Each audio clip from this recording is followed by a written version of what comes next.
Do Jornal Público, este é o Soundbite. Ruben Martins. E está de volta ao Soundbite com a Ana Sá Lopes. Viva Ana! Olá, Ruben. E viva Helena Pereira. Olá, viva! É inevitável nestes dias falarmos do elevador da glória e as consequências políticas da tragédia que assolou Lisboa. Vamos ouvir a candidata da Frente de Esquerda à Câmara da Cidade, Alexandra Leitão. Carlos Moedas esteve aqui ontem. E num momento em que esteve perante os portugueses numa televisão, o que é que fez? Insultou, vitimizou-se, mas não disse nada que restaurasse a confiança dos lisboetas em 4 equipamentos fundamentais, municipais, que estão parados e que não se sabe quanto tempo vão parar.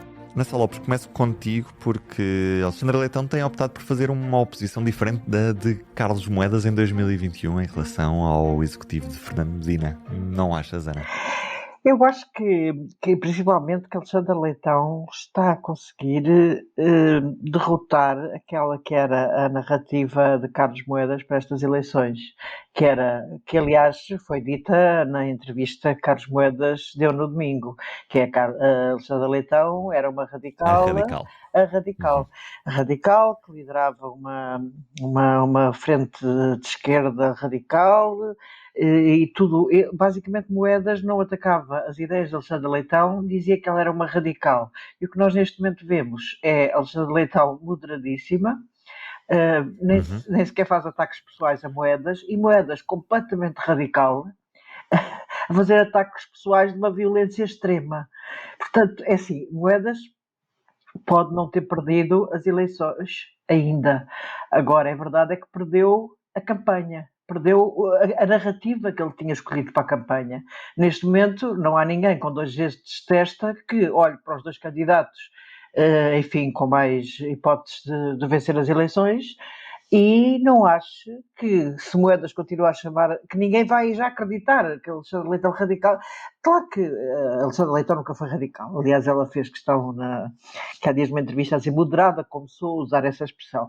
Só que foi enfim, às vezes colam-se às pessoas determinadas marcas, nomeadamente se é mulher, falar com alguma assertividade que cai mal, não é?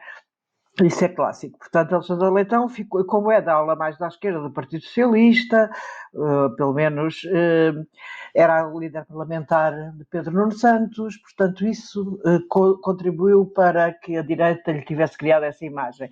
E Carlos Moedas, enfim, cavalgou essa ideia e não trouxe nenhuma outra contra Alexandre Leitão e contra a lista. Era só a do radicalismo, a do radicalismo, a do radicalismo. E agora ele não tem discurso. Que discurso é que vai fazer contra o PS? E a Frente de Esquerda, como bem dizes, o PS, Livre, o Bloco de Esquerda e PAN. Helena Pereira, Alexandre Leitão conseguiu, no fundo, deixar esta marca de radical que Carlos Moedas tanto lhe queria impingir? É isso?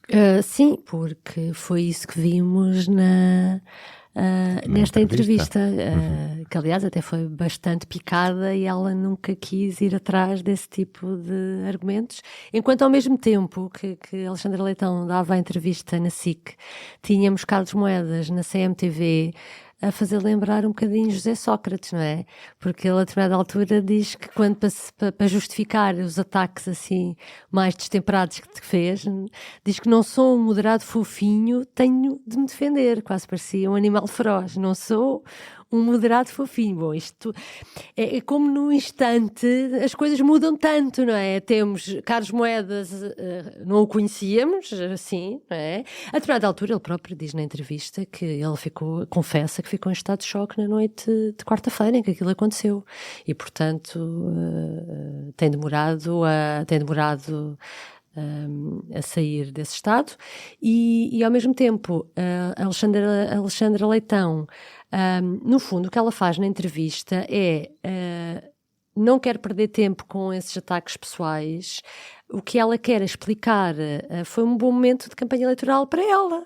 o que ela fez foi explicar o que era importante nesta altura. E uma das coisas que eu acho importante e que realmente que ela tivesse falado e hoje, no debate da moção de censura na Câmara, eu estava à espera que Carlos Moedas anunciasse também alguma coisa sobre isso, tem a ver com a resposta que está por dar da Câmara às pessoas que utilizavam diariamente o elevador da Glória e os outros que estão fechados para se certificar que está tudo bem, e que usavam diariamente ou porque moram lá ou porque iam trabalhar e precisavam daquele, não era por passeio, não era por lazer.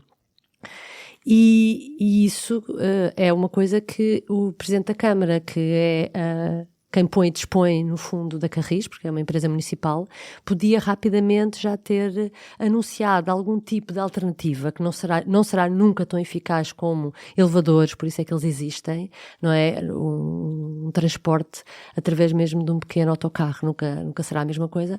Mas é um exemplo de como serviu para Alexandre Leitão explicar que está numa onda... Comprimento de onda. No comprimento de onda, exatamente. Diferente, não é? E nesse sentido, acho que foi clarificador ou foi bom para a campanha eleitoral de Alexandre Leitão. Sim, também aquela abre ideia... mais hipóteses, é isso, Ana? Agora passa a ter mais hipóteses a ganhar?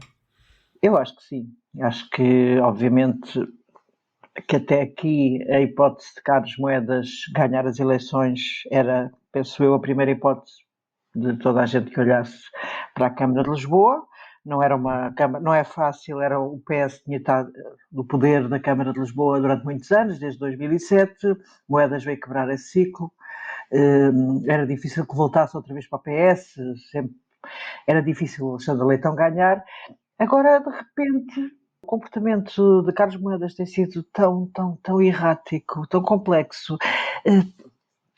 Esta questão em que se meteu com o falecido ministro Jorge Coelho, em que mentiu dizendo que o antigo ministro tinha um papel em cima da sua secretária que dizia que a ponte entre os rios estava em risco, quando não é nada verdade, faz com que todo o PS, Jorge Coelho, era um símbolo do PS fortíssimo. Meter-se com o Jorge Coelho. Aliás, nós assistimos hoje a uma carta em que António Costa também assina a carta enquanto ex-ministro de António Guterres.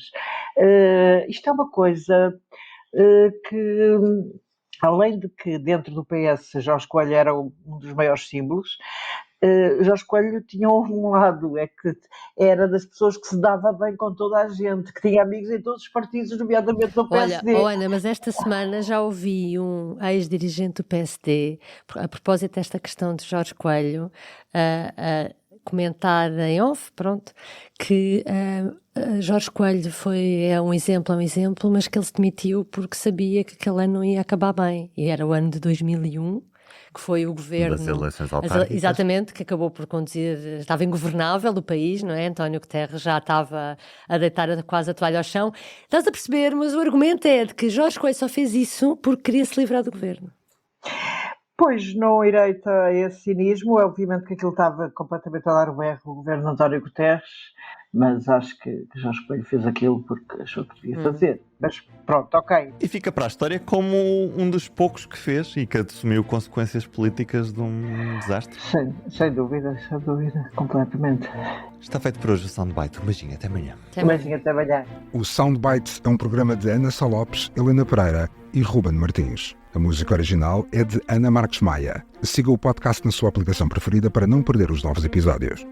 O público fica no ouvido.